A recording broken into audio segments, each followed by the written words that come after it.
In the first slide, let us look at an overview of Starbucks. Starbucks was founded in 1985 in the US. It was listed in 1992 and trades on the Nasdaq exchange under the symbol SBUX. Its primary product is coffee, although it also sells other food products like handcrafted beverages and fresh food.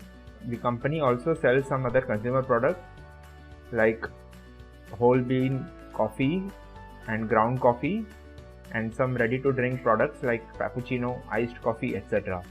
So talking about the business model of Starbucks, Starbucks purchases high quality coffee through contracts with global coffee growers.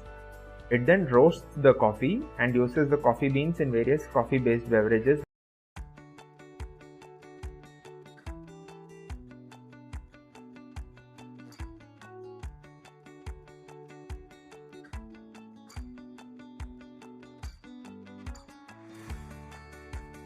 Sells through its outlets.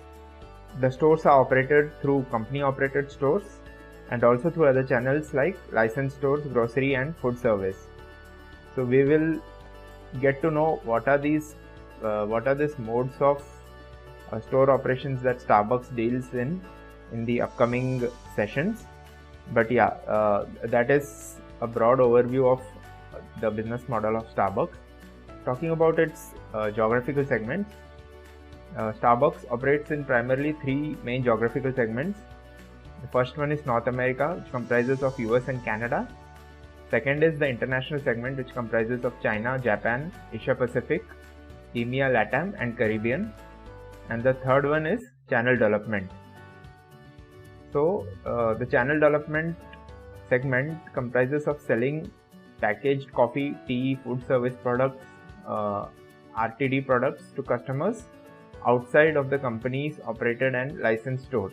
So basically, in the channel development segment, Starbucks sells its trademark products through third-party stores and outlets. So looking at the breakup of its revenues, in terms of products, 63% of the revenues of Starbucks in the year FY21 came from beverages, whereas food accounted for 17% and others accounted for 20%. Talking about the geographical breakup, US constituted 70% of the revenues in FY21, while China accounted for 13% and Japan, Canada and UK together accounted for 13.6% of FY21 revenues. So looking at the industry analysis of Starbucks, Starbucks falls under the restaurants industry, which is cyclical in nature. What you mean by cyclical in nature is that with each economic boom and bust, the revenues of Starbucks also fluctuate, and that's why it's called cyclical. Starbucks faces considerable competition from other well-known coffee retailing brands like McAfee, Costa Coffee, etc. However, since it was an early entrant into the coffee retailing business, it has a very strong brand recall with customers, and it uses various programs like loyalty cards to draw customers.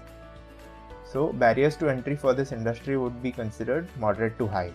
On the business risk front, Starbucks faces considerable risk from its exposure to commodities, price fluctuations, since it purchases commodities like coffee, dairy products, diesel, cocoa, sugar on a supply contract basis. So that is one major risk that Starbucks faces. However, it does hedge some of this exposure by making use of derivatives.